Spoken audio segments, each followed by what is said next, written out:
Bismillahirrahmanirrahim. Assalamualaikum warahmatullahi wabarakatuh.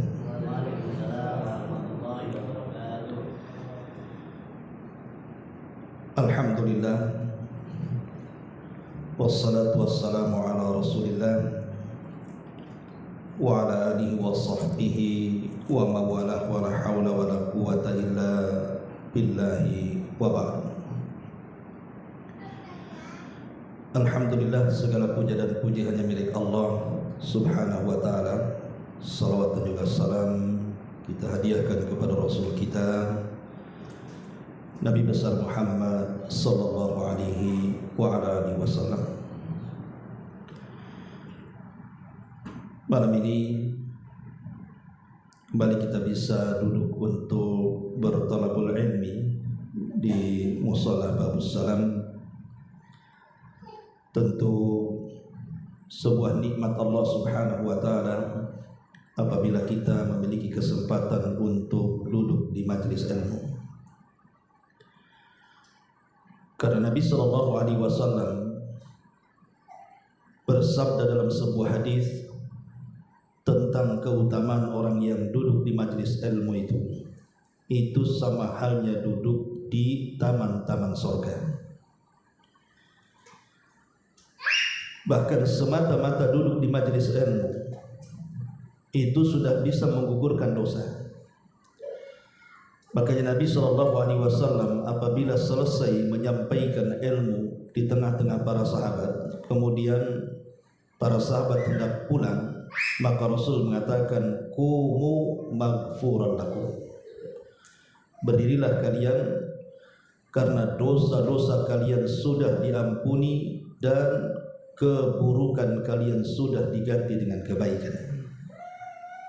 Dan ini sebuah keistimewaan yang luar biasa. Terkadang kita membaca istighfar malas, tapi dengan duduk di majelis ilmu sudah bisa menggugurkan dosa.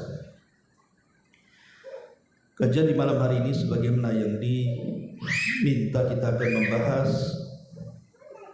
tanda dari tanda-tanda kiamat besar.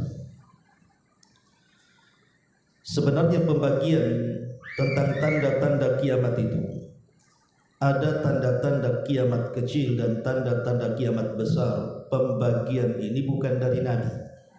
Nabi tidak pernah membagi bahwa ada tanda kiamat kecil, ada tanda kiamat besar. Biasanya kalau Nabi SAW bersabda tentang tanda-tanda kiamat, Rasul hanya menyebutkan bahwa ini adalah tanda-tanda kiamat. Lalu kenapa muncul ada pembagian? Sehingga ada namanya tanda-tanda kiamat kecil dan ada tanda-tanda kiamat besar. Lah yang membagi ini tanda kiamat kecil dan besar itu hanyalah para ulama. Kenapa para ulama membagi? Untuk memudahkan belajar, supaya ketika kita mempelajari tanda-tanda kiamat ini mudah kita pelajari dengan adanya rincian-rincian ulama itu. Ma'asyiral muslimin yang dimuliakan Allah subhanahu wa ta'ala, lah di antara tanda-tanda kiamat besar adalah munculnya satu makhluk yang disebut dengan Ya'juj wa Ma'juj. Siapa Ya'juj dan Ma'juj? Sejak kapan Ya'juj dan Ma'juj ini ada? Kemudian di mana mereka sekarang? Dan kapan keluar?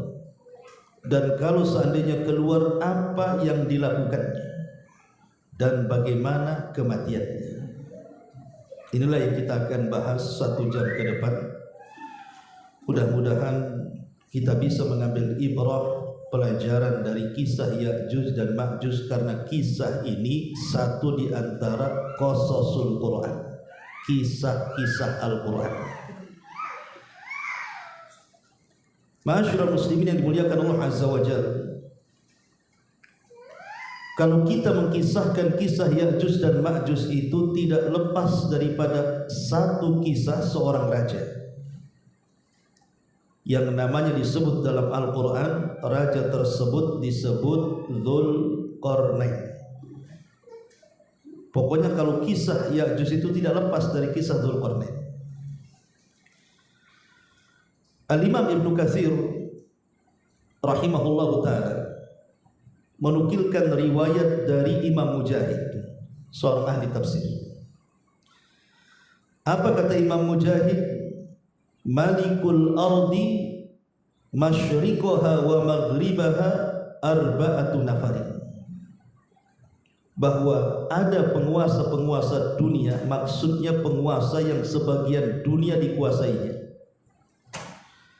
Itu ada 4 raja, 4 penguasa. Kemudian Imam Mujahid mengatakan mu'minani wa kafiran, 2 mukmin dan 2 kafir. Adapun yang mukmin kata beliau adalah Nabi Allah Sulaiman ibnu Dawud. Adapun yang kedua Dzulqarnain. Kemudian yang kafir keduanya, pertama Bukhtun Nasr.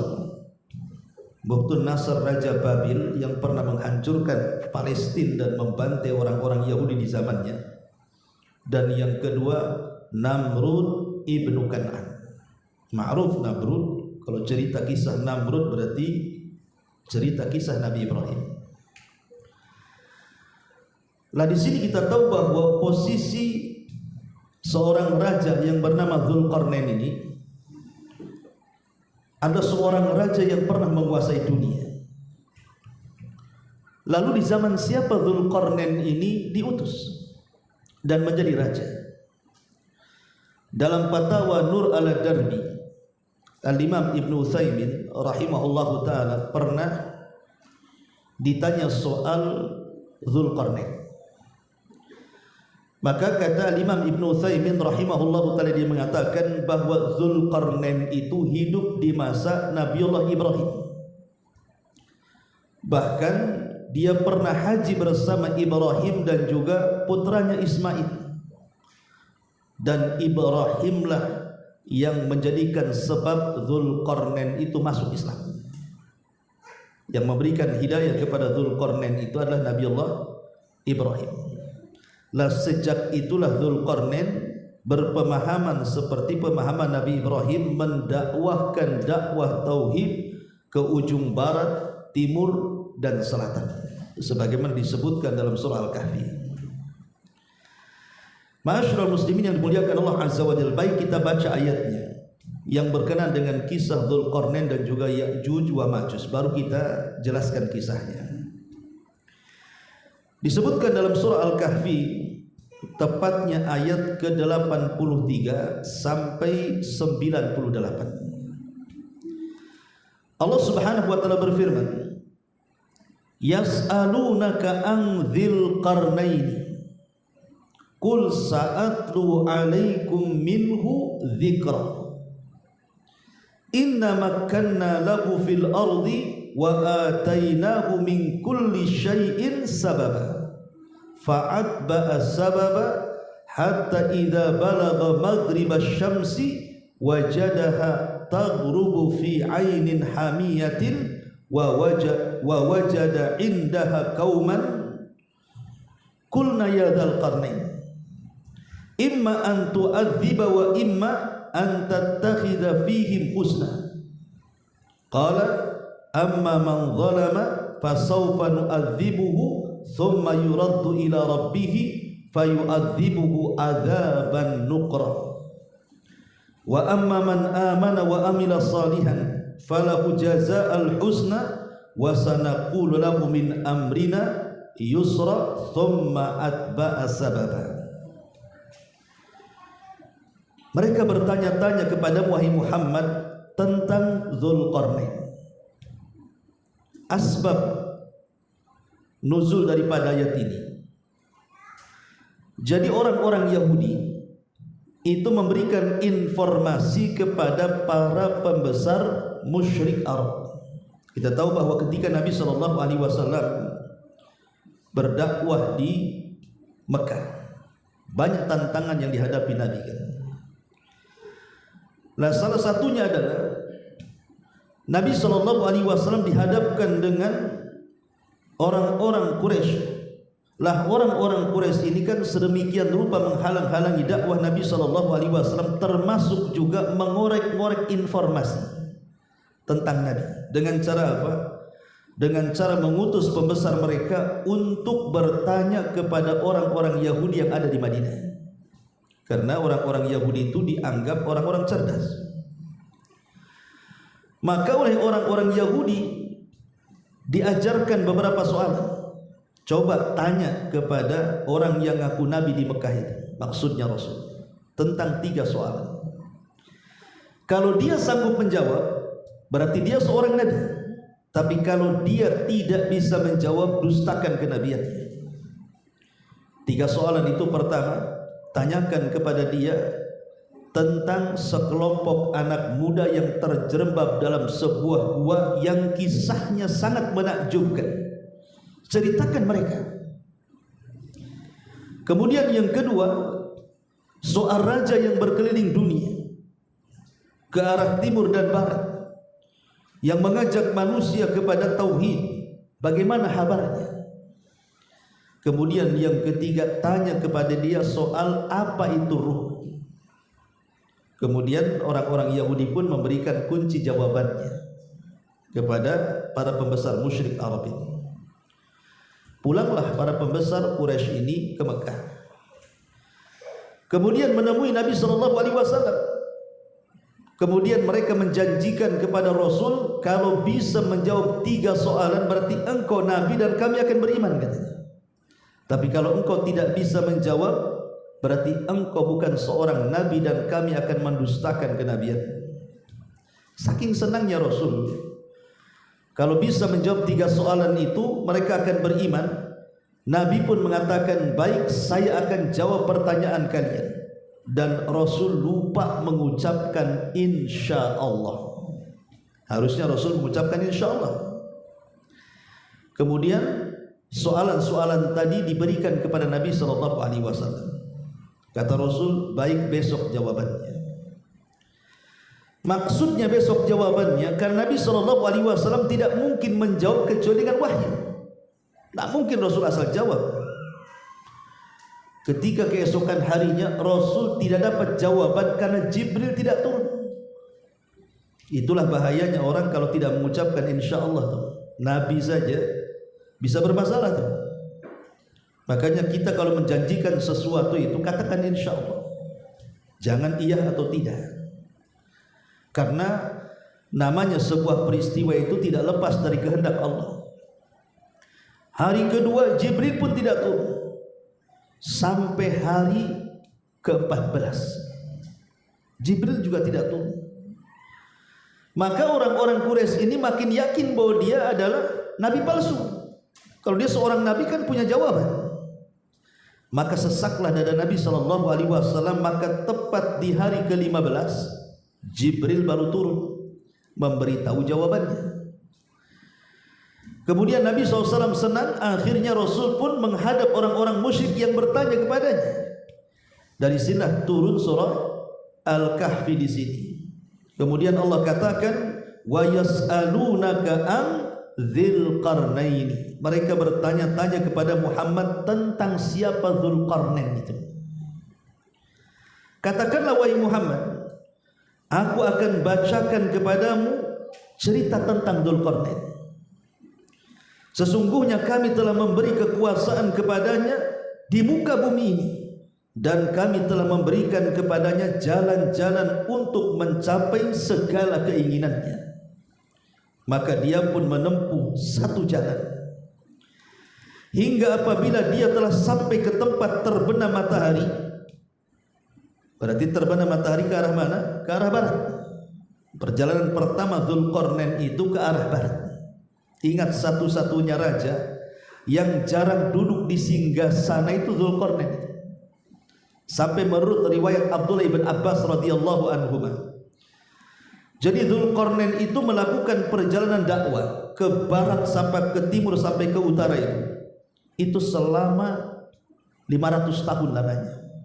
Karena kan umat dulu kan panjang-panjang tuh usianya ya, jadi selama itu Dzulqarnain meninggalkan singgasananya dan membawa pasukannya ke barat, timur dan selatan hanya untuk mendakwahkan tauhid. Kemudian Allah Subhanahu wa taala lanjutkan firman-Nya, hingga apabila dia telah sampai ke tempat terbenam matahari, dia melihat matahari terbenam dalam laut yang berlumpur hitam, dan dia mendapati satu kelompok. Kami berkata, hai Dzulqarnain, kamu boleh menyiksa atau boleh berbuat baik terhadap mereka. Maka Dzulqarnain mengatakan, adapun orang-orang yang aniaya, maka kami kelak akan mengazabnya, kemudian dia akan kembali kepada Tuhannya, lalu Tuhannya akan mengazabnya dengan azab yang sangat pedih. Adapun orang-orang yang beriman dan beramal saleh, maka baginya pahala yang terbaik sebagai balasan, dan kami akan titahkan kepadanya perintah yang mudah dari perintah-perintah kami. Jadi Dzulqarnain ini raja bijaksana, namun di sisi lain dia tegas. Jadi kalau dia mendapatkan sebuah kaum, mereka dipaksa untuk beriman. Kalau mereka mau beriman, maka Dzulqarnain pun akan memperbaiki kaum tersebut. Jadi akan diletakkan orang-orang hebat di kampung tersebut untuk membangun kampung tersebut. Tapi kalau mereka menolak, maka Dzulqarnain tidak segan-segan untuk mengazab mereka. Memang seperti itu Raja Dzulqarnain, keras sekali. Tetapi bagaimanapun tidak lain dan bukan dia dalam rangka mentauhidkan Allah Subhanahu wa taala dan berdakwah supaya orang-orang itu bertauhid kepada Allah Azza wa Jalla. Ini perjalanan yang pertama. Perjalanan yang kedua, Allah Subhanahu wa taala mengatakan, hatta idza balagha matla'is syamsi, hatta idza balagha matla'as syamsi wajadaha tatlu'a ala qaumin lam naj'al lahum min duniha syitra kadzalika qad ahatna bima ladaihi khubra thumma atba'a sababa. Kemudian dia menempuh jalan yang lain, maksudnya jalan ke arah timur, hingga apabila dia telah sampai ke tempat terbitnya matahari sebelah timur, dia mendapati matahari itu menyinari sekelompok umat yang kami tidak menjadikan bagi mereka sesuatu yang melindungi mereka dari cahaya matahari. Demikianlah, dan sesungguhnya ilmu kami meliputi segala apa yang ada padanya. Jadi arah yang kedua Dzulqarnain ke arah barat. Rupanya di arah barat, arah timur, rupanya di arah sebelah timur Dzulqarnain mendapatkan kaum yang kita sebut dengan kaum primitif. Ya, mereka tidak punya rumah, mereka tidak berpakaian telanjang. Lah Dzulqarnain pun mendakwahkan mereka. Tapi kita tidak akan mengkisahkan dua perjalanan Dzulqarnain ke barat dan ke timur. Yang kita akan kisahkan ini perjalanan terakhir. Ya. Ma'asyiral muslimin yang dimuliakan Allah Subhanahu wa taala. Kemudian Allah Subhanahu wa taala melanjutkan firman-Nya, hatta idza balagha baina saddaini wajada min dunihima qauman la yakaduna yafqahuna qawla. Maka setelah Dzulqarnain berjalan ke arah barat kemudian ke arah timur, maka Dzulqarnain pun berjalan ke arah yang lainnya, entah ke arah selatan atau ke utara, yang jelas bukan barat dan timur lagi. Kemudian tiba-tiba Dzulqarnain sampai di antara dua saddain. Jadi disebutkan kemudian beliau menempuh satu jalan yang lainnya hingga apabila dia telah sampai di antara dua buah gunung besar, maka dia mendapati di hadapan kedua bukit itu satu kaum yang hampir tidak bisa dimengerti pembicaraannya. Disinilah dimulai kisah Ya'juj dan Ma'juj. Jadi Dzulqarnain ini ketika mengarah ke arah lain yang jelas bukan barat dan timur, tiba-tiba Dzulqarnain dihadapkan dengan sebuah kaum yang berada di antara dua bukit yang sangat tinggi. Kaum ini tidak bisa diajak bicara. Bukan tidak bisa bicara, Dzulqarnain tidak paham bahasanya. Sampai-sampai dijelaskan oleh Imam Ibnu Katsir rahimahullahu taala, Dzulqarnain ini baru paham apa yang mereka keluhkan itu setelah kemudian menggunakan 10 penerjemah. Bayangkan 10 penerjemah ini dari satu bahasa ke bahasa yang lainnya, dari bahasa yang lainnya ke bahasa yang lainnya, ke bahasa yang lainnya, sampai 10 bahasa. Baru Dzulqarnain paham. Mungkin kalau istilah kita ini, ya, pertama bahasa Padang, kemudian ke bahasa Jawa, kemudian ke bahasa Alor gitu, kemudian ke bahasa Sunda, kemudian ke bahasa-bahasa yang lain sampai 10 bahasa. Setelah 10 bahasa baru paham, oh, rupanya kalian ini begini dan begitu. Bayangkan bagaimana Dzulqarnain itu susah payah untuk memahami bahasa orang itu. Kemudian dilanjutkan, setelah Dzulqarnain paham apa yang mereka inginkan, rupanya mereka menghendaki apa? Qalu, mereka mengatakan, ya Dzulqarnain, inna Ya'juj wa Ma'juj mufsiduna fil ardi. Wahai Dzulqarnain, kami ini selalu diserang oleh dua suku, dua kabilah yang sangat jahat, yang suka merusak bumi, Ya'juj dan Ma'juj. Kemudian mereka mengatakan kepada Dzulqarnain, fahal naj'alu laka kharjan ala an taj'ala bainana wa bainakum sadda. Mereka mengatakan, ya Dzulqarnain, bisa enggak kami akan memberikan bayaran kepadamu, upah yang sangat besar, supaya kamu membuat dinding untuk kami dan mereka, supaya kami tidak diganggu lagi. Maka Dzulqarnain pun mengatakan di hadapan mereka, qala ma makkanni fihi rabbi khairun fa'inuna bi quwwatin aj'al bainakum wa bainakum radma. Kata Dzulqarnain, tidak perlu, aku tidak perlu upah kalian. Apa yang sudah Allah berikan kepadaku dari kekuasaan, dari kekayaan, dari pasukan, dari nikmat Allah yang banyak, ini lebih baik dibandingkan bayaran kalian. Tenang saja, saya akan jadikan untuk kalian benteng penghalang kalian dengan Ya'juj dan Ma'juj, katanya. Tetapi syaratnya, kata Dzulqarnain, apa kata dia? Atuni zubural hadid hatta idza sawa bainas sadafaini ila akhiril ayat.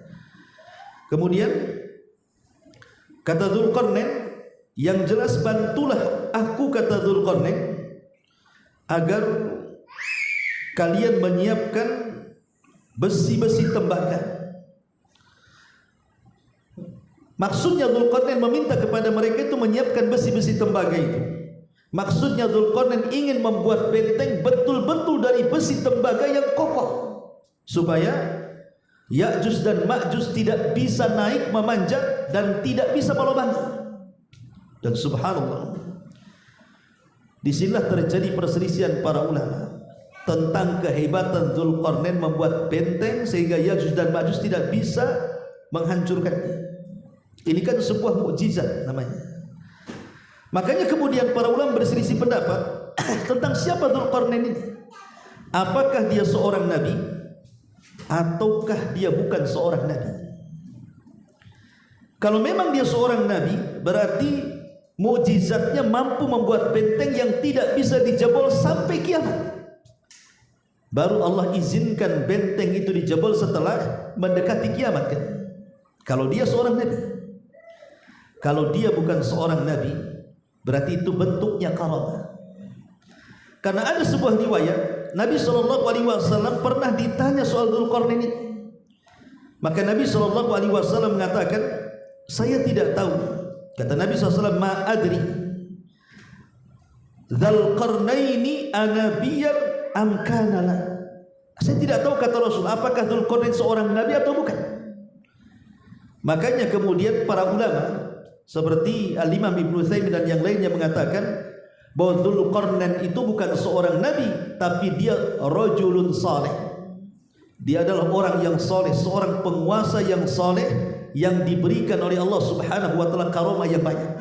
Salah satunya adalah mampu membuat benteng yang tidak bisa dihancurkan siapapun sampai hari ini. Ya. Ma'asyiral muslimin yang dimuliakan Allah Azza wa Jalla. Lah, Dari sini kita tahu bahwa disinilah dimulai kisahnya Ya'juj dan Ma'juj dan berada di balik benteng yang pernah dibuat oleh Dzulqarnain. Lalu siapa Dzulqarnain ini? Ada yang mengatakan bahwa Dzulqarnain adalah Al-Iskandariyah Al-Makdun katanya. Kalau antum lihat di Google tentang kisah Iskandariyah Al-Makdun yang pernah menguasai bukan hanya Persia, Romawi aja ditaklukkan dia. Cina dan India di masanya ditaklukkan dia. Bayangkan, India, Cina, Persia, Romawi, luar biasa Iskandariyah Al-Makdun ini. Seolah-olah menguasai dunia kan. Sehingga sebagian orang menganggap jangan-jangan Dzulqarnain ini adalah Iskandariyah Al-Makdun yang ada di Mesir. Tapi ulama mengatakan bukan Dzulqarnain sendiri, Iskandariyah sendiri. Alasannya satu, masa kekuasaan. Iskandariyah ini berkuasa sebelum Isa bin Maryam, 300 tahun sebelum Isa bin Maryam. Adapun Dzulqarnain itu hidup di masa Ibrahim, nggak ketemu, 2000 tahun lebih lewat gitu ya. Secara zaman juga tidak ketemu. Kemudian yang kedua, Dzulqarnain ini seorang muslim, sementara Iskandariyah Al-Makdun ini seorang kafir. Dialah yang kemudian memiliki wazir menteri namanya Aristoteles, pencetus apa? Filosof Yunan, yang kemudian melahirkan banyak murid filosof seperti Plato yang semacamnya itu. Ya. Orang kafir dia. Dzulqarnain bukan orang kafir, Dzulqarnain orang Islam, muslim. Kemudian juga dari segi tempat, Aristoteles Al-Iskandariyah Al-Makdun ini dia turunan Mesir. Adapun Dzulqarnain ini turunan Arab. Jadi dari sisi manapun tidak bisa kita katakan bahwa Dzulqarnain itu adalah Iskandariyah Al-Makdun. Itu beda orang. Dzulqarnain sendiri, Iskandariyah sendiri. Ma'asyiral muslimin yang dimuliakan Allah Subhanahu wa taala. Taib. Kita tidak akan membahas panjang lebar tentang Dzulqarnain. Kita fokus dengan kisah Ya'juj wa Ma'juj saja. Tapi bagaimanapun, kenapa saya singgung kisah Dzulqarnain sedikit, karena akan menyambung kisahnya nanti. Jadi di antara tanda-tanda kiamat besar memang terjadi silang pendapat ikhwan, mana duluan dan mana belakangan. Karena hadis-hadis tentang urutan kiamat besar itu kan banyak. Ada yang asap dulu, ada yang dajjal dulu, macam-macam lah. Sehingga kita tidak bisa memastikan urutan tentang tanda-tanda kiamat besar. Tapi saya mengambil pendapat yang dikuatkan oleh Al-Imam At-Tayyibi, yang dinukilkan oleh Al-Hafidz Ibnu Hajar rahimahullahu taala, bahwa tanda-tanda kiamat besar itu dimulai dari keluarnya Dajjal. Dan ingat bahwa fitnah Dajjal ini murni fitnah agama. Jadi Dajjal ini dikeluarkan hanya untuk memfitnah agama. Dan fitnah agama itu fitnah terbesar dalam hidup. Makanya kenapa Nabi SAW sampai berdoa meminta kepada Allah Subhanahu wa taala, la taj'al musibatana fi dinina. Ya Allah, jangan kau jadikan musibah kami menimpa agama kami. Karena kalau musibah dunia paling tinggi kematian ya, tapi kalau musibah agama ini bisa sampai masuk neraka. Bukan hanya mati di dunia, diazab pula di neraka. Lah Dajjal itu dikeluarkan untuk memfitnah agama. Orang dibuatnya murtad, kemudian disuruh menyembah dirinya. Dajjal ini kan awalnya ngaku nabi, kemudian belakangan ngaku Tuhan. Lah ketika Dajjal keluar, banyak manusia yang terfitnah oleh Dajjal. Maka Allah Subhanahu wa taala hendak menghentikan fitnah Dajjal dengan cara apa? Menurunkan Isa bin Maryam. Kenapa Imam Mahdi dengan pasukannya tidak sanggup membunuh Dajjal? Karena Rasul yang mengatakan Dajjal itu tidak bisa dibunuh kecuali oleh seorang nabi. Makanya ketika Nabi SAW mengatakan di hadapan para sahabatnya, kalau aku hidup sementara Dajjal hidup di tengah-tengah kalian, aku yang akan melawannya.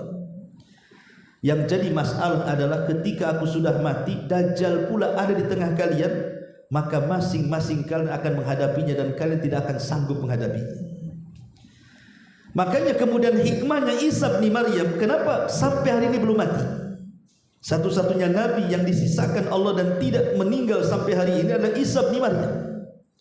Diangkat oleh Allah dan Rasul pernah berjumpa dalam peristiwa Isra Mi'raj di langit kedua dengan Isa bin Maryam. Lah Isa ini diutus oleh Allah Subhanahu wa taala di akhir zaman bukan dalam rangka menyebar risalah, tidak. Karena ketika diangkat sudah sempurna risalahnya. Ada tugas lain yang Allah bebankan kepada dia. Lah salah satunya adalah membunuh Dajjal. Maka ketika kemudian Dajjal muncul, bayangkan Dajjal muncul di mana? Di negara yang mayoritas orang-orang Syiah hari ini. Khorasan. Khorasan di mana? Di Irak. Munculnya di Khorasan. Matinya di mana?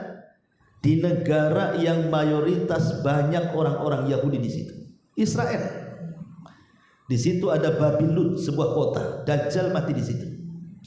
Seolah-olah ada korelasi antara Syiah dan Yahudi di sini kan. Ya. Karena munculnya di Khorasan. Khorasan di mana? Di Irak. Dan sekarang banyak orang-orang Yahudi di Khorasan. Dan akan mati di Babilon, di kota yang sangat dimuliakan oleh negara Israel. Disitulah Dajjal dibunuh oleh Isa bin Maryam.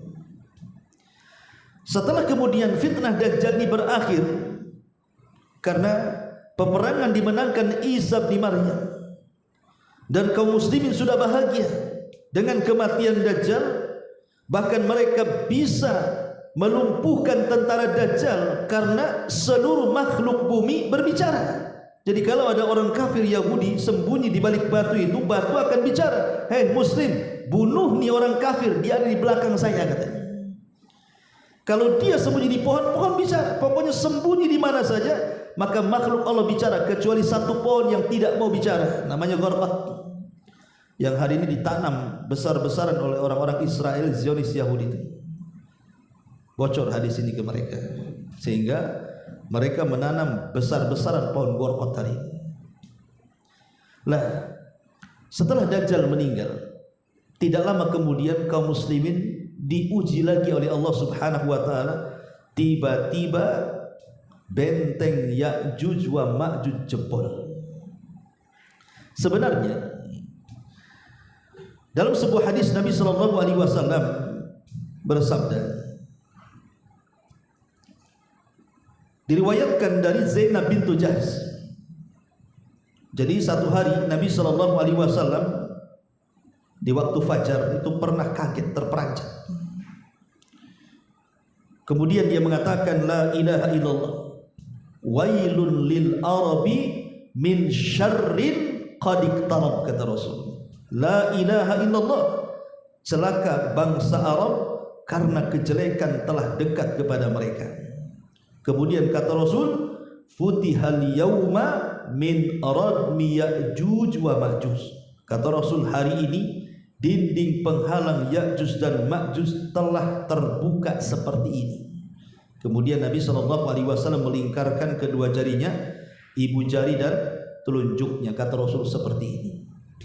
Jadi bentengnya Ya'juj dan Ma'juj itu yang dibuat oleh Dzulqarnain itu sudah jebol dan sudah berlubang, dan Rasul mengisyaratkan dengan tangannya seperti ini. Artinya Ya'juj dan Ma'juj sudah bisa ngeker dari lubang itu. Dari sini kita tahu dari zaman Rasul benteng itu sudah jebol, tapi cuman hanya seibu jari dan telunjuk segini saja. Karena setiap hari dikisahkan Ya'juj dan Ma'juj itu kan berusaha keluar dari benteng itu. Dengan cara apa? Jadi kalau sudah menjelang malam, maka mereka keluar dengan cangkul dan macam-macam lah peralatan untuk menggali lubang sampai di waktu pagi. Ketika terbit matahari, mereka ketakutan. Kemudian pembesar mereka mengatakan, "Ghadan nahfir," sekarang kita tinggalkan, besok kita gali lagi. Maka kemudian setelah besoknya hendak menggali bekas galian mereka, tiba-tiba tertutup kembali atas izin Allah Subhanahu wa taala. Jadi setiap mereka menggali lubang, keesokan harinya tertutup seolah-olah sia-sia. Tapi di zaman Nabi SAW mereka berhasil melobangi benteng itu walaupun hanya seibu jari dan telunjuk seperti ini. Artinya di sini apa? Ini sudah permulaan benteng itu sudah akan roboh dan sudah dekatnya kiamat. Ya. Tetapi kemudian nanti di akhir zaman, ketika Allah Subhanahu wa taala izinkan Ya'juj dan Ma'juj itu keluar, maka pimpinan mereka diilhamkan untuk mengucapkan insya Allah. Subhanallah, kalimat insya Allah ini luar biasa ya kawan.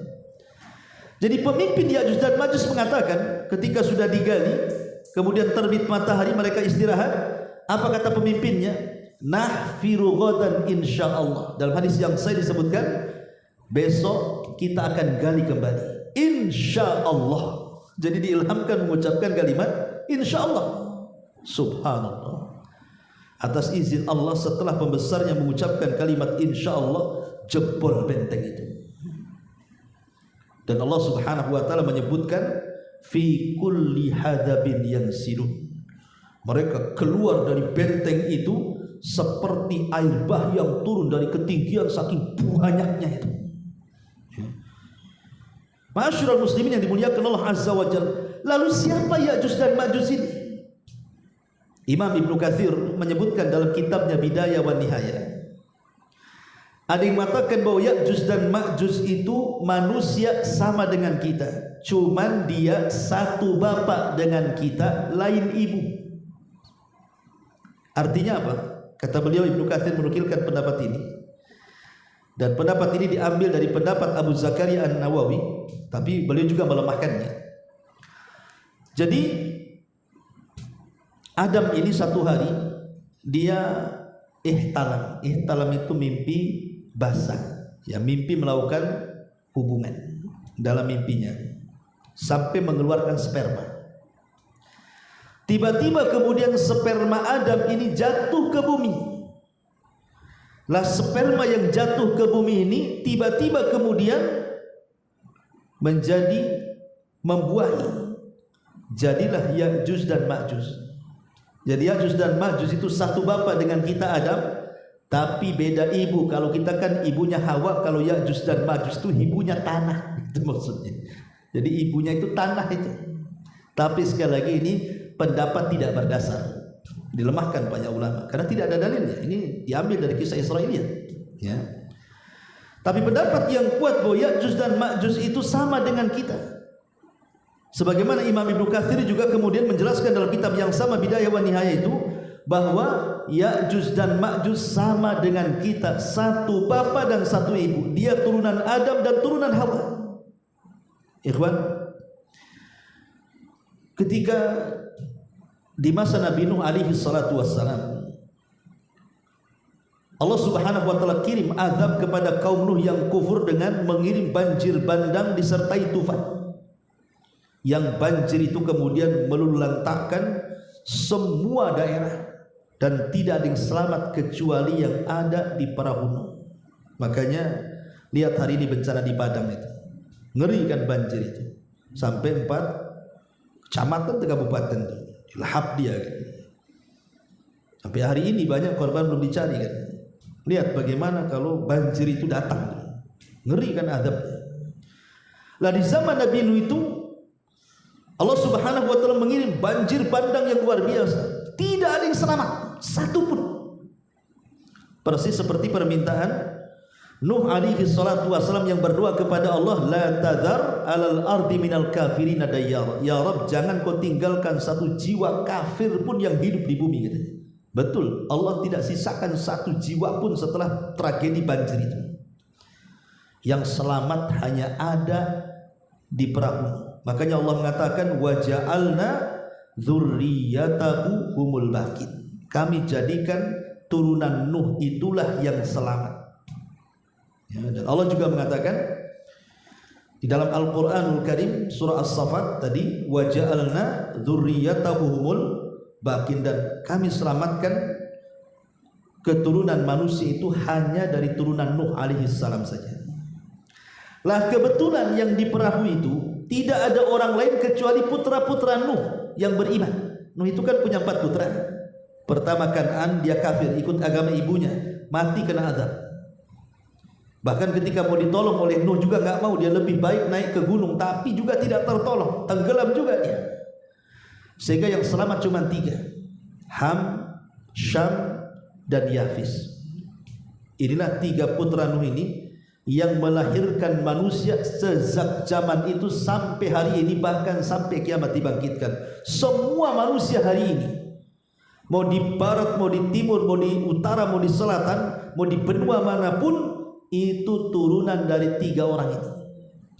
Mungkin nasabnya kembali kepada Syam, mungkin nasabnya kembali kepada Ham, mungkin nasabnya kembali kepada Yafis. Cuma 3 ini saja. Lah Syam ini disebut Abul Arab, maka orang-orang Arab itu nasabnya sampai ke Syam, putra. Adapun Ham ini disebut Abu Sudan, orang yang berkulit hitam, daerah Sudan dan sekitarnya, ya orang-orang Somalia, pokoknya yang berkulit hitam itu, maka mereka nasabnya kepada Ham. Adapun orang-orang yang seperti kita, yang matanya sipit-sipit, kecil-kecil, bulat-bulat, ini turunan Yafis. Ya, kalau umumnya orang-orang Asia ini, kalau ditarik nasabnya itu sampai kepada Yafis, putra Nuh. Lah di antara turunan Yafis putra Nuh adalah Ya'juj dan Ma'juj. Jadi Ya'juj dan Ma'juj itu manusia. Dia bukan makhluk aneh. Walaupun ada, kita tidak mengingkari beberapa pendapat para ulama yang mengatakan bahwa Ya'juj dan Ma'juj itu adalah makhluk yang sangat besar, semacam raksasa. Sampai-sampai kemudian disebutkan dalam hadis yang lemah, tidak bisa dijadikan sandaran, karena mungkin diambil dari kisah-kisah Israiliyat. Jadi bentuk Ya'juj dan Ma'juj itu seperti pohon arus. Pohon arus itu ada di Lubnan, di Libanon sana. Itu tingginya sampai 120 hasta. Jadi pohon arus itu tingginya 120 hasta. 1 hasta itu dari sini ke sini. Ya. Kalau kita meter berarti 1 hasta itu setengah meter. Kalau 2 hasta 1 meter. Berarti kalau seandainya 120 hasta berarti 60 meter. Oh, itulah tingginya Ya'juj dan Ma'juj. Musola ini aja nggak sampai 5 meter. Ini 60 meter kan. Itu kalau jalan dagdug-dagdug gitu kan, raksasa besar. Ya. Ini satu pendapat. Tapi ada yang mengatakan Ya'juj dan Ma'juj itu tidak sebesar itu. Bahkan dia makhluk yang kecil. Dia mengatakan panjangnya sekitar 4 hasta dan lebarnya 4 hasta. Berarti 2 kali 2 meter lah kan gitu. Jadi tingginya 2 meter segini, lebar badannya 2 meter, kotak jadi kan itu ya. Ini juga satu pendapat. Tapi ada juga pendapat yang lain bahwa paling tinggi Ya'juj dan Ma'juj itu hanya 1 shibron. Shibron itu 1 jengkal. Jadi tinggi badannya 1 jengkal saja, kecil. Ya, marmut gitu, 1 jengkal kayak kelinci gitu. Ya mungkin semacam cebol lah gitu ya. Jadi orang-orang kerdil. Ada yang mengatakan seperti itu. Tapi ada yang mengatakan bahwa Ya'juj dan Ma'juj itu makhluk lain. Dia manusia tapi memiliki 2 telinga. Telinganya sangat lebar sekali. Ya. Jadi telinga yang pertama ini untuk menyelimuti dia saat tidur di malam hari. Telinga yang satunya untuk menyerang musuh. Tapi 4 pendapat ini dibantah oleh para ulama. Ini semua pendapat ini diambil dari kisah-kisah Israiliyat dan ini semua batin. Berarti Ya'juj dan Ma'juj itu sama seperti kita. Dia turunan Adam, turunan Hawa, dia manusia seperti kita. Cuman ya memang karena dia hidup di zaman Nabi Ibrahim kan otomatis kan badannya besar-besar kan gitu ya. Karena di zaman Nabi Ibrahim masih mendekati zaman Adam. Dan Adam itu kan memiliki tinggi badan yang sangat besar. Sampai-sampai kata Nabi SAW, Adam itu punya tinggi 60 hasta. 60 hasta itu sekitar 30 meteran. Ya. Tetapi setelah Adam kan manusia mulai mengecil sampai kepada kita kan. Ya. Dan umurnya juga mulai pendek sampai kepada kita. Artinya fisik Ya'juj dan Ma'juj kalau hidup di masa itu berarti masih besar badannya. Tapi karena dia manusia, boleh jadi turunannya sampai sekarang pun ya makin kecil seperti kita. Selama dia disebut manusia, maka semakin ke sini badannya akan semakin mengecil dan usianya juga semakin pendek kan gitu. Kalau dia masih manusia. Karena ada yang mengatakan bahwa Ya'juj dan Ma'juj itu tidak akan mati sampai melahirkan 1000 keturunan. Tapi hadis ini lemahkan para ulama. Ya, tapi yang jelas bahwa Ya'juj dan Ma'juj itu Allah berikan kemampuan mereka memiliki bangsa yang sangat banyak sekali. Jadi jumlah mereka itu tidak ada yang tahu kecuali Allah Subhanahu wa taala. Kalau kita manusia itu kan ada sensusnya sekitar 7 atau 8 miliar kan begitu ya. Tapi Ya'juj dan Ma'juj ini tidak bisa berapa jumlahnya. Makanya disebutkan dalam hadis yang sahih ketika Adam alaihi salatu wassalam berdialog dengan Allah Subhanahu wa taala. Apa dialognya? Allah mengatakan kepada Adam alaihi salatu wassalam nanti kepada hari kiamat, ya Adam. Maka Adam pun mengatakan labbaika wa sa'daika wal khairu biyadaika ya Rabb. Aku penuhi panggilanmu dengan senang hati karena seluruh kebaikan ada di tanganmu ya Rabb. Ada apa wahai Rabb? Maka Allah Subhanahu wa taala mengatakan kepada Adam, ya Adam, akhrij bi'san nar. Wahai Adam, keluarkan dari keturunanmu orang-orang yang akan dimasukkan ke dalam neraka. Adam kaget. Kok bisa dari keturunannya dimasukkan ke neraka? Maka kemudian para sahabat pun kemudian heran dan bertanya kepada Nabi SAW, ya Rasulullah, ayyuna dzalika al-wahid. Ketika kemudian Adam dikatakan bahwa keluarkan dari turunanmu yang akan masuk neraka, kemudian Adam mengatakan siapa mereka? Maka Allah mengatakan setiap 1000 dari keturunanmu yang satu masuk surga, yang 999 masukkan ke neraka. Kan sahabat kan bingung jadinya kan. Makanya bertanya, ya Rasulullah, ayyuna dzalikal wahid? Wahai Rasul, yang satu itu di antara kami siapa katanya?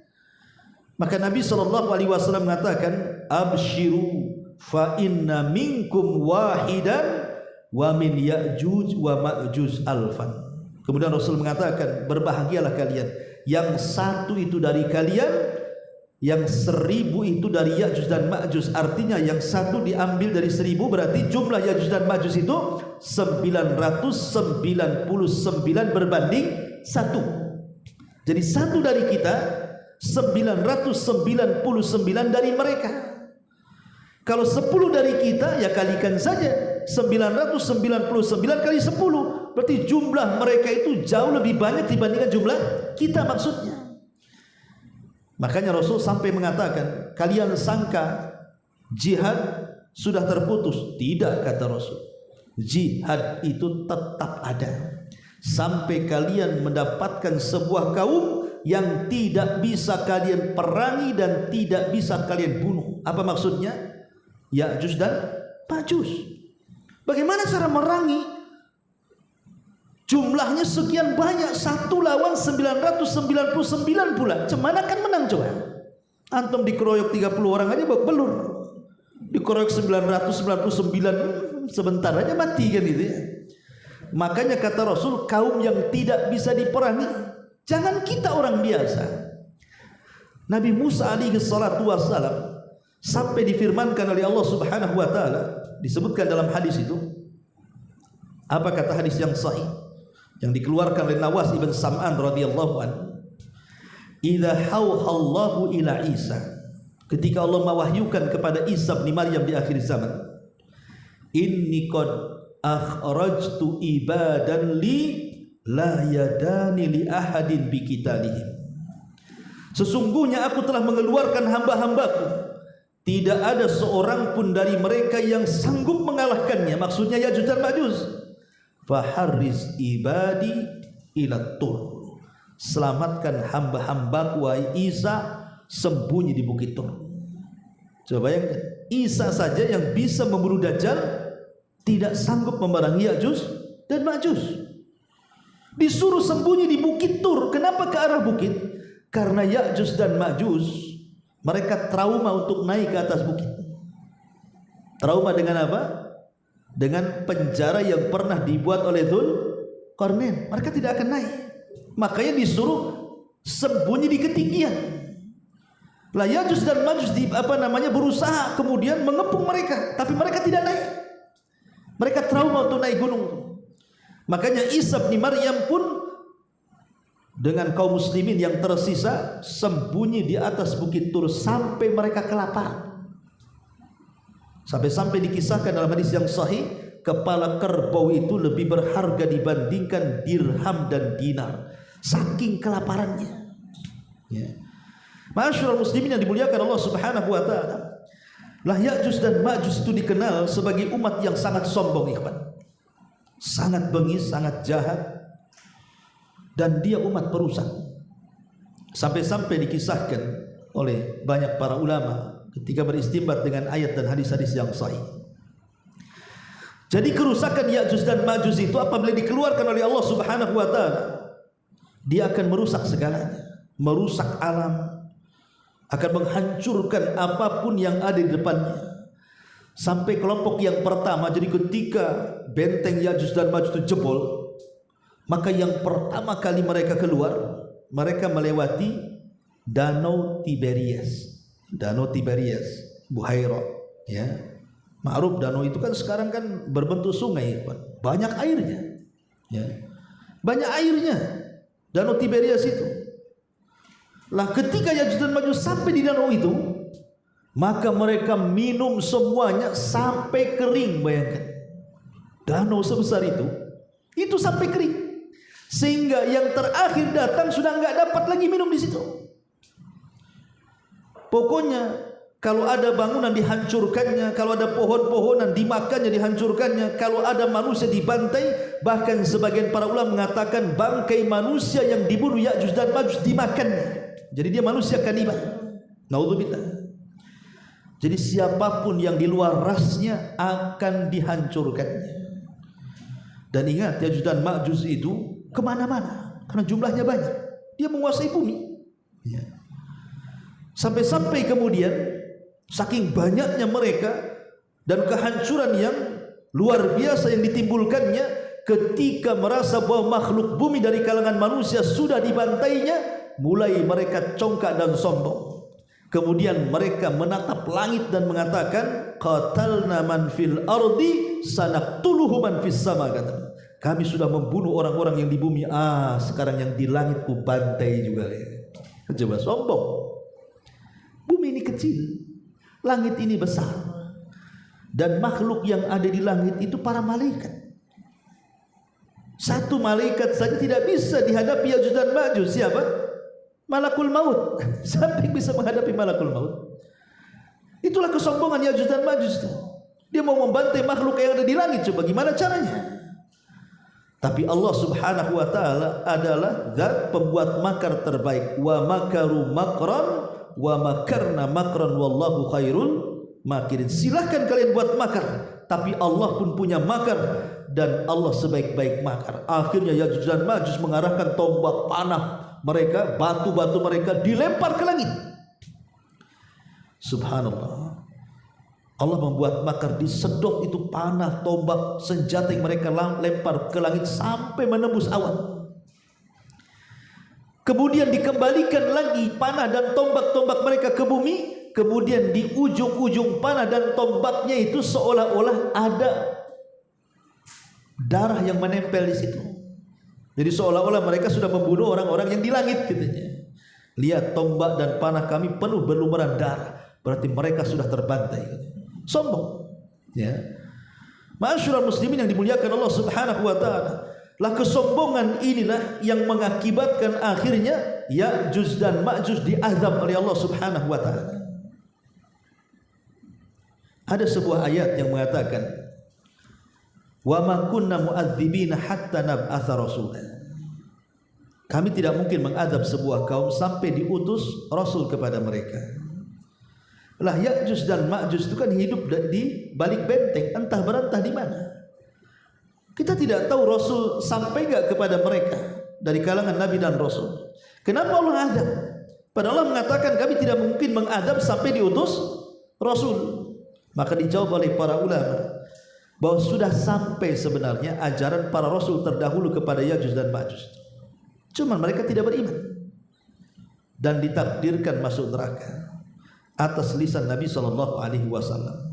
Jadi mereka adalah orang-orang yang pantas masuk neraka karena kekafirannya, kesombongannya, karena mereka merusak di mana-mana melebihi fitnah Dajjal. Kalau Dajjal kan murni fitnah agama, kalau ini murni fitnahnya hanya merusak dan merusak, membunuh dan membunuh, menguasai dunia.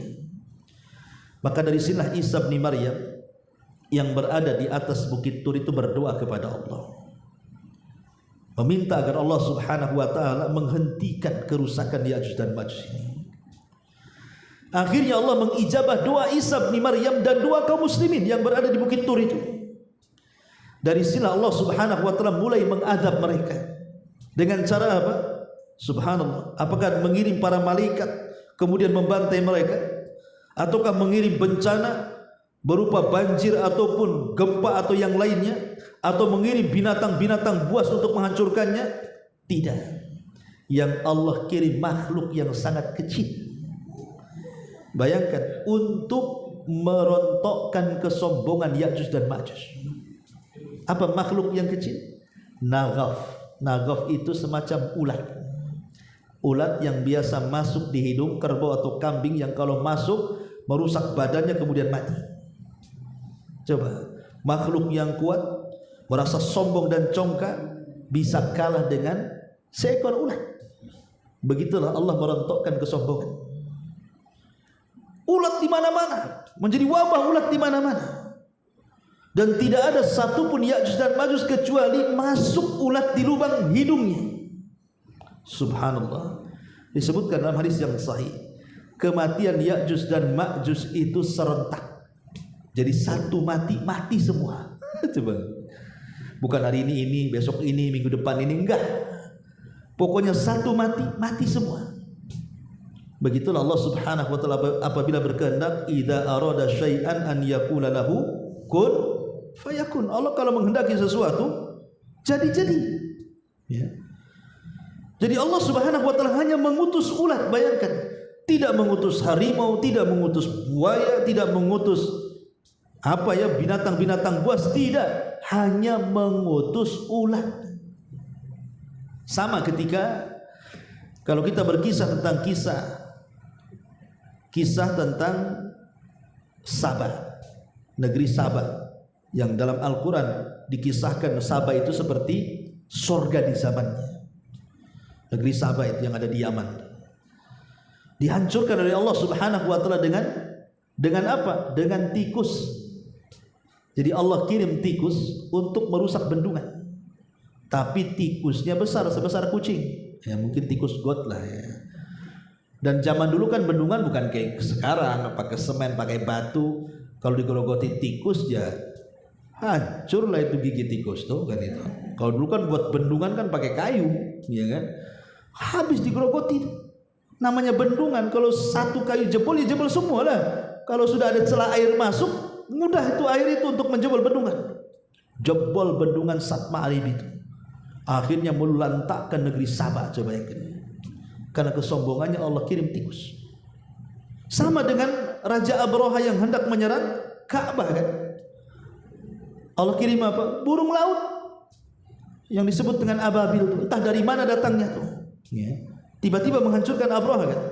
Begitulah Allah Subhanahu wa taala kalau berkehendak hendak menghancurkan kesombongan dari makhluk-makhluk yang congkak itu, tinggal mengirim tentara-tentaranya.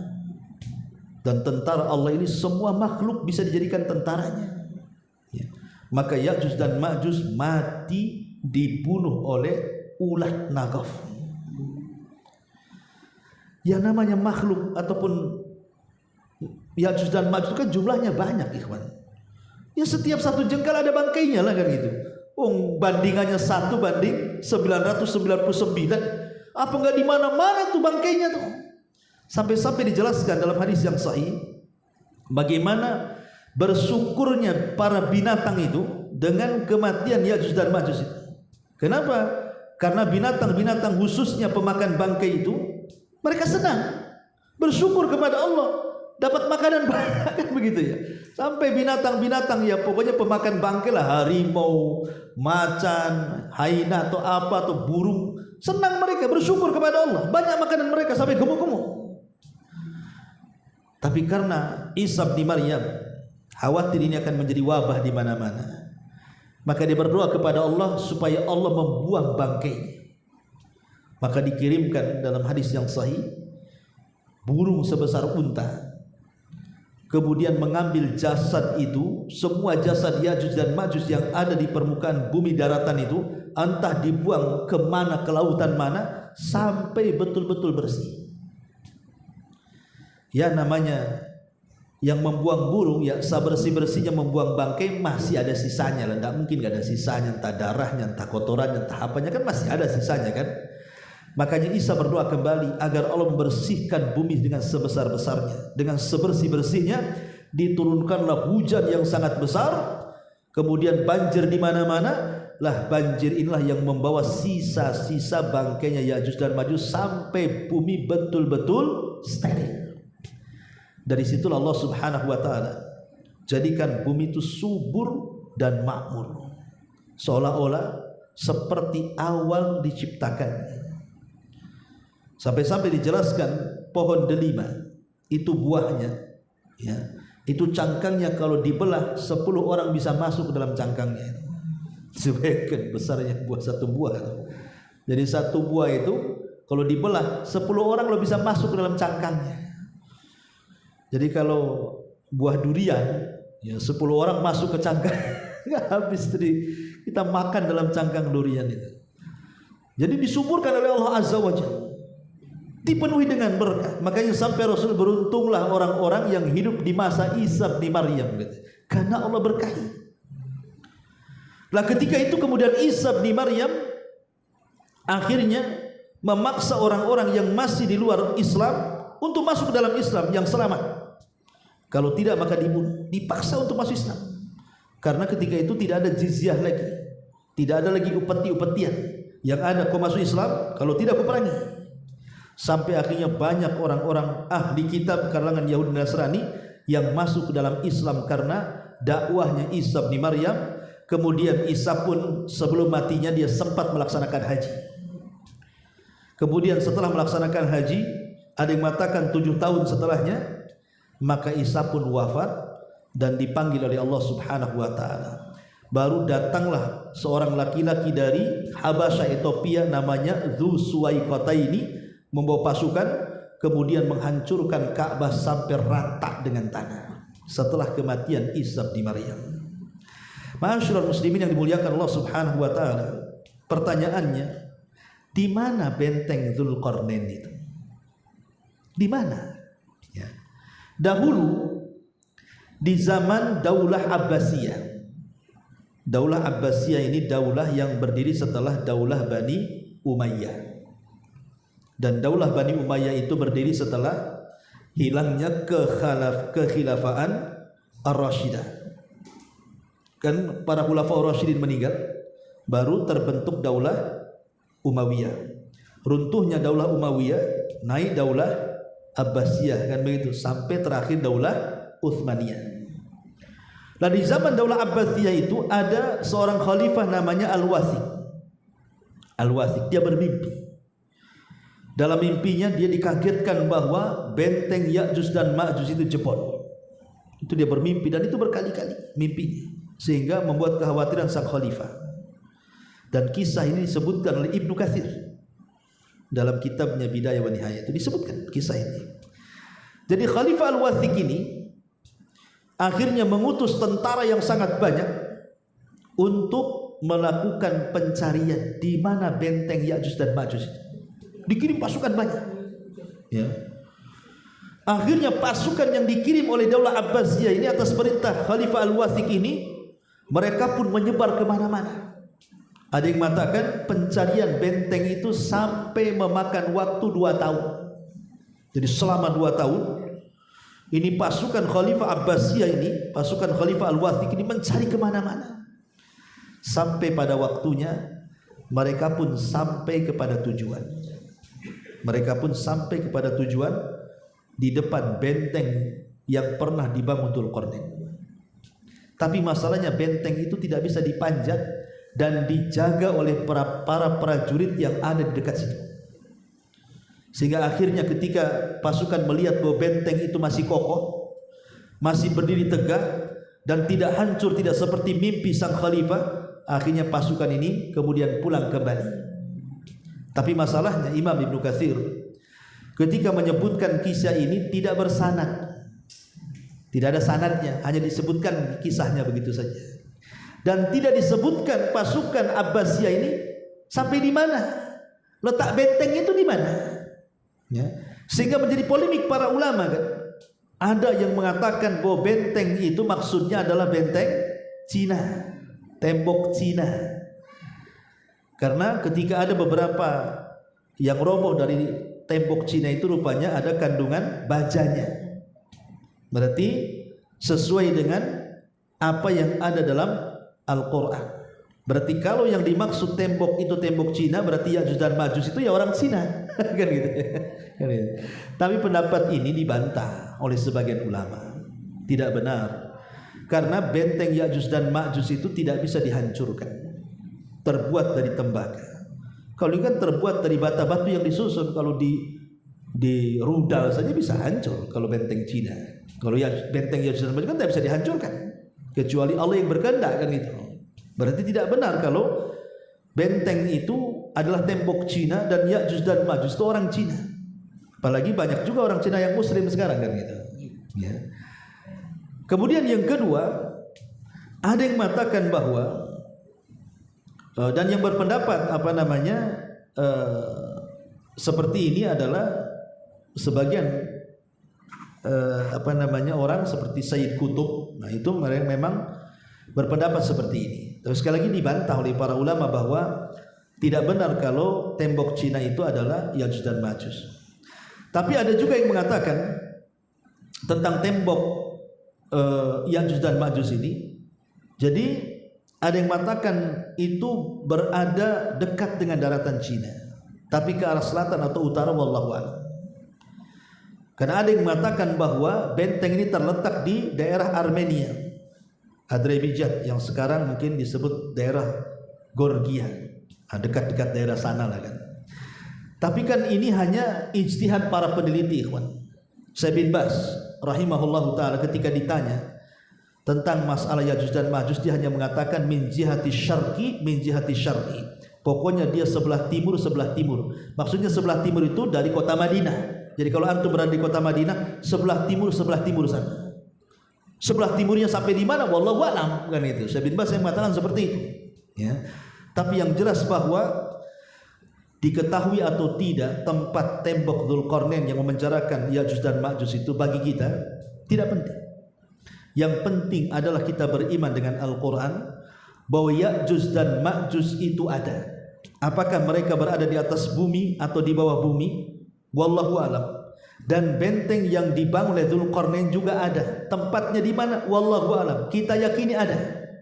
Dan kita beriman bahwa itu di antara tanda-tanda hari kiamat, di mana di akhir zaman benteng itu akan roboh dan Ya'juj dan Ma'juj itu akan keluar sebagai tanda-tanda pertengahan alamah kiamat besar yang mendekati kehancuran alam semesta. Inilah di antara kisah Ya'juj dan Ma'juj. Saya sudah berupaya menyingkat karena sampai jam 9 saja. Ya, mudah-mudahan ada manfaatnya. Sebelum saya tutup, kalau ada yang bertanya silakan. Kita buat tanya jawab. Ya, silakan. Ini kan perang di mana-mana, Ustaz. Iya. Bencana banyak. Apakah ini termasuk tanda-tanda kiamat? Iya. Perang di mana-mana, musibah di mana-mana, apakah ini tanda-tanda kiamat? Ya, ini tanda-tanda kiamat kecil. Rasul yang mengatakan. Apa kata Nabi SAW? La taqumu sa'at hatta yaqsural harj. Tidak akan tegak hari kiamat sampai banyaknya peristiwa al-haraj. Sahabat bertanya, wa mal harju ya Rasul? Apa yang dimaksud haraj wahai Rasul? Kata Nabi SAW, al-qatl, pembunuhan. Ya. Kata Nabi SAW pembunuhan.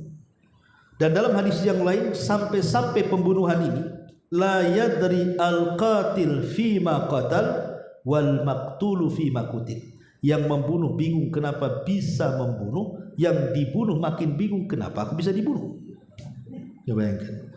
Karena sekarang ini pembunuhan itu tidak beralasan. Dalam Islam itu kalau dibunuh karena dia membunuh sebagai kisos, atau dia murtad, atau dia sebagai had hukuman dalam Islam, seperti seorang yang sudah menikah berzina maka hukuman rajam, kan begitu. Itu ada aturan-aturan pembunuhan dalam Islam. Kalau sekarang tidak, urusan parkir bunuh, nggak bayar hutang bunuh, tersinggung bunuh. Sekarang main bunuh aja sekarang. Gara-gara parkir naruh motor di depan rumah orang, tersinggung dibunuh tuh yang punya motor. Akalnya di mana coba? Gara-gara tengkar anaknya, orang tuanya bunuh-bunuhan. Gara-gara warisan sampai anak membunuh orang tuanya, orang tua membunuh anaknya, anak membunuh saudaranya. Masya Allah, di zaman sekarang sampai kita lihat coba YouTube hari-hari, kita lihat berita pembunuhan itu aneh-aneh dan sadis-sadis. Dimutilasi, dimasukkan ke koper, ya kan? Dimasukkan ke kresek, dimasukkan ke karung, dicemplungkan ke kali. Macam-macam. Mulai dari bayi yang tidak bersalah loh ya, karena mungkin malu ini hasil zina, sampai urusan pacaran, sampai urusan harta, sampai urusan keluarga, semua dah main bunuh. Urusan waris, urusan hutang, urusan bisnis. Hari-hari saya lihat tuh pembunuhan. Dan sekarang pembunuhan itu luar biasa, sadis luar biasa ya. Dan latar belakangnya aneh-aneh, psikopat kayaknya orang-orang bunuh ini. Makanya wajar Rasul mengatakan yang membunuh bingung kenapa dia membunuh, karena alasan kenapa kau dibunuh. Awalnya saya tidak hendak membunuh, tapi tak tahu kenapa saya bunuh, katanya. Di sini bingung tuh. Coba kalau seandainya yang dibunuh hidup lagi, makin bingung kenapa aku bisa dibunuh, katanya, kan begitu. Nah, jadi pembunuhan ini entah karena peperangan, entah karena kecelakaan. Kita lihat di jalan raya hari-hari ada orang mati. Di Batam saja tiap hari ada kecelakaan itu, tabrak tronton mati ya, kemudian tabrakan motor mati, tabrakan mobil mati, ada yang beruntun, ada yang mati tabrakan mandiri, nggak tabrakan ngantuk nabrak pohon gitu ya, mati juga. Jadi banyak sekali kematian, dan itu alamat kiamat. Jadi kematian diakibatkan karena peperangan dan yang semacamnya ya. Karena dalam hadis yang lain juga kata Nabi SAW, harbun wa harabun, akan terjadi fitnah, peperangan dan pengungsian. Kalau sudah ada perang pasti ada yang ngungsi itu. Ya, lihat di Palestina tuh. Perang di sini ngungsi di sana, nanti diserang di sini ngungsi di sini. Begitu juga bencana. Ya, banyaknya banjir, kemudian gempa, semuanya itu adalah tanda-tanda kiamat kecil. Tapi ingat ikhwan, tanda-tanda kiamat kecil itu berbeda dengan tanda-tanda kiamat besar. Tanda-tanda kiamat kecil ini dia tidak bertentangan dengan hukum alam. Dia tidak bertentangan dengan ilmu fisika. Ya, coba bapaknya terjadi gunung meletus, kemudian gempa, di situ ada teori ilmiahnya. Entah geser lempengan, entah apa kan, ada teori ilmiahnya gitu kan. Jadi tanda-tanda kiamat kecil itu tidak bertentangan dengan ilmu fisika dan alam. Tapi kalau sudah tanda-tanda kiamat besar, inilah yang bertentangan dengan ilmu alam dan fisika. Bagaimana matahari bisa terbit dari barat? Di mana teorinya? Ya kan? Nah, baru itu aneh-aneh. Kemudian binatang keluar dari perut bumi ini gimana ceritanya? Ya. Nah, baru kalau tanda-tanda kiamat besar itu sudah aneh-aneh tuh. Tapi kalau tanda-tanda kiamat kecil ini ya masihlah sesuai dengan ilmu alam dan ilmu fisika, tidak bertentangan dengan teori-teori ilmiah gitu maksudnya. Tetapi penyebab bencana itu sekali lagi karena maksiat, karena ada orang yang mereka menghilangkan teori agama, hanya berpatokan kepada teori dunia. Jadi kalau ada bencana, oh itu lempengan geser gitu. Otaknya ke situ saja. Tapi kita yang beragama kan bukan itu. Kenapa bisa lempengan bergeser? Kenapa Allah geser? Ada apa? Nah itu kalau kita kan orang beriman kan bertanya. Dan Allah mengatakan, ma asaba min musibatin illa fabima kasabat aydikum wa ya'fu an katsir. Tidaklah musibah yang menimpa kecuali karena ulah tangan kita.